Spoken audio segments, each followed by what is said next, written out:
I think about Carol Dweck's work here. If you're familiar with her book, it's called Mindset. And D-W-E-C-K, I apologize, I don't have her name on the slide here, but Carol Dweck, and she was researching what motivates children to work hard in school, for example, what motivates them to be successful.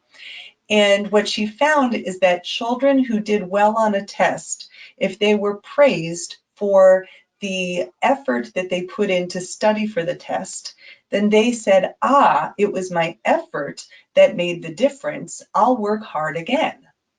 But for the children who were praised for traits, for example, you're so smart, that's why you did so well, these children actually didn't do as well on future tests. This was a study that she did.